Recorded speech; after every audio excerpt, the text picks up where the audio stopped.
Chapter 27 युद्ध। कटाफा। Dick ने उस रात कहा जब वे भोजन के बाद बेकार बैठे थे, लेगून पर शाम को उगते हुए देख रहे थे, आज लोग तुम्हारी जैसी नाव में आए थे। कटफा ने एक गहरी सांस ली, फिर वह ऐसे बैठ गई मानो उसकी सांस रुक गई हो। बिना कुछ बोले उसकी आंखें दूसरी ओर टिकी थीं। उसने अब तक इस मामले के बारे में कुछ नहीं कहा था। यह एक ऐसा तथ्य था जो उनके मानसिक रिश्ते के बारे में बहुत कुछ बताता था।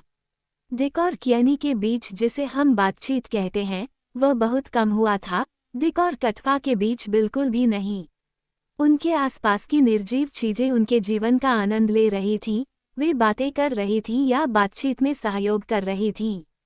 दो लोगों के इस अजीब समुदाय में अमूर्तता के लिए कोई जगह नहीं थी, जहां वास्तविक क्षण ही सब कुछ था, कम से कम डिक के लिए तो। पुरुष। लड़की ने आखिरकार चुप्पी तोड़ते हुए कहा। वे कहाँ हैं? चले गए, डिक ने कहा।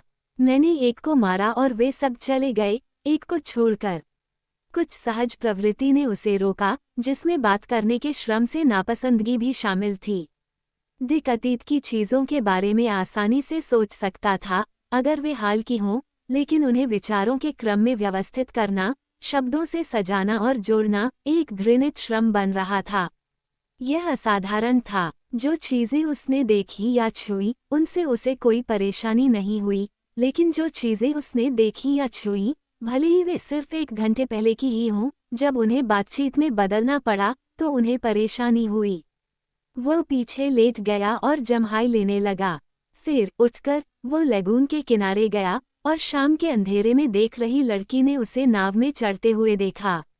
वो उससे पानी निकाल रहा था। ये सब करने के बाद वह कुछ मिनटों के लिए रस्सियों की मरम्मत करने और उन्हें वापस लॉकर में रखने में व्यस्त हो गया। फिर वह घर की ओर चला गया और बिना कुछ कहे सो गया, ठीक वैसे ही जैसे बोलने के आविष्कार से पहले गुफा में रहने वाला आदमी करता था।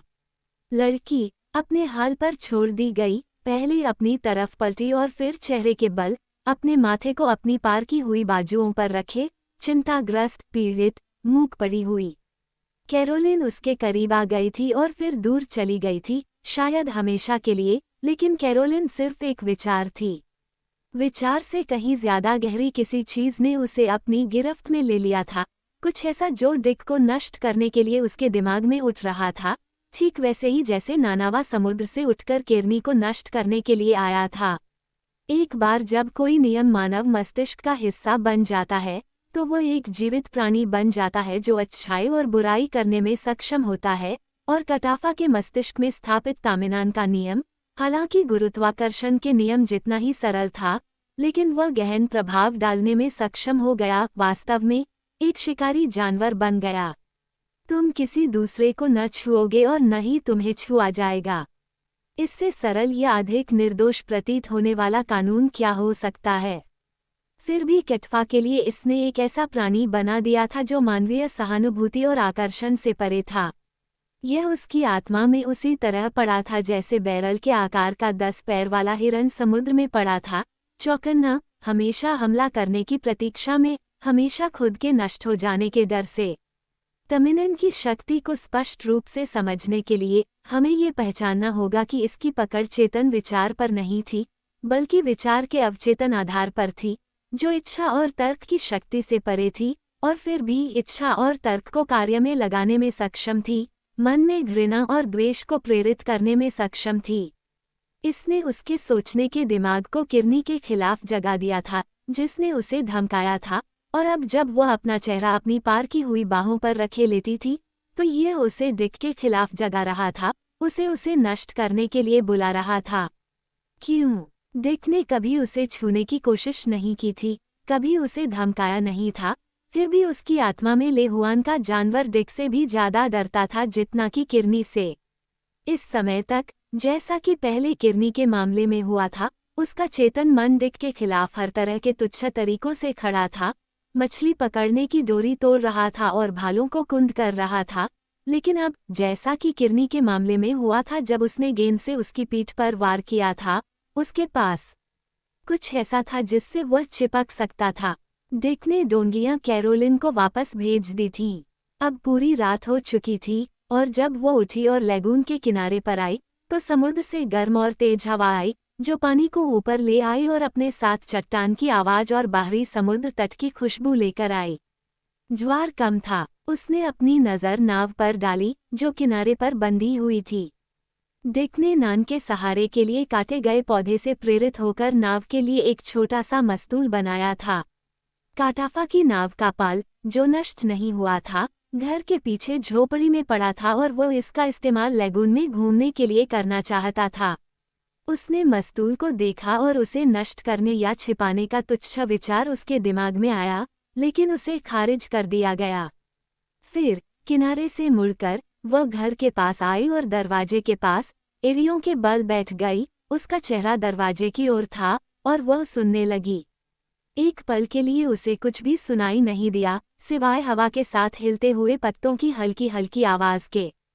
फिर जब वह सुन रही थी, धीरे धीरे हिलते पत्तों की आवाज में लिपटी हुई, उसने नींद में डिक की सांसें सुनी।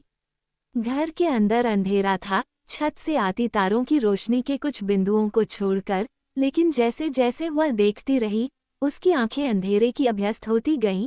छोटे छोटे जहाज अपनी अलमारियों पर दिखाई देने लगे, जो नीचे सो रहे व्यक्ति के सपनों की रक्षा कर रहे थे।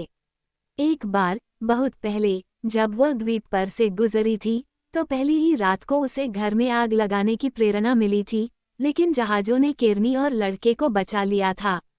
अब उसके दिमाग के कोने से अंधेरे में उठकर प्रेरणा फिर से आई और जहाज अब उसके खिलाफ शक्तिशाली नहीं थे। उसने उनमें से एक को संभाला था और हालांकि उसके देवता ने केरनी को बचाने के लिए दौड़ाया था, लेकिन देवता ने इसके अलावा कुछ नहीं किया था। जब नानावा ने उसे चट्टान पर पकड़ लिया था, तब भी वह केरनी की रक्षा नहीं कर सका था, निश्चित रूप से एक व्यर्थ प्रकार का देवता।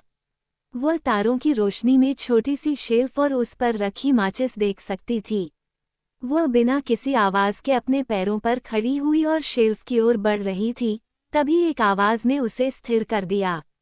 ये डिक की आवाज थी, जो अपने सपनों में एक बार फिर स्रू के साथ लड़ाई लड़ रहा था। कटाफा, आवाज आई, हाय अमोनाई कटफा, मदद करो, वो मुझे पकड़ रहा है। फिर अस्पष्ट शब्दों की बुदबुदाहट शांत हो गई और डिक की नींद में बेचैनी से करवटें बदलने की आवाज आई। वो खड़ी थी, उस पर तारों की रोशनी बरस रही थी और हवा उसके बालों को हिला रही थी। उसके और उसे नष्ट करने की घातक प्रेरणा के बीच कुछ आ गया था।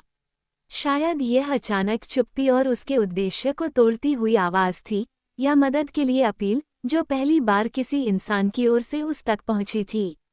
वो सिर ऊपर उठाए खड़ी थी, जैसे कोई व्यक्ति दूर से आती किसी आवाज को पकड़ने की कोशिश कर रहा हो। फिर वह दूर चली गई, घास के मैदान को पार करके पेड़ों के बीच गायब हो गई। अपनी झोपड़ी में लेटे हुए वह जानती थी कि शार्क दांत वाला देवता ताउरी को आग के पंजों से पकड़ने वाला था, और वास्तव में उसने ऐसा किया भी था। ताउरी ने उसे मदद के लिए बुलाया था और उसने छप्पर को आग न लगाकर मदद की थी। वो बिल्कुल भी नहीं समझ पा रही थी कि उसने उसका हाथ क्यों पकड़ा था, या मदद की अपील ने उसके उद्देश्य को क्यों तोड़ दिया था। उसने कोशिश नहीं की, वो केवल इतना जानती थी कि कुछ ने उसे पल भर के लिए रोक दिया था।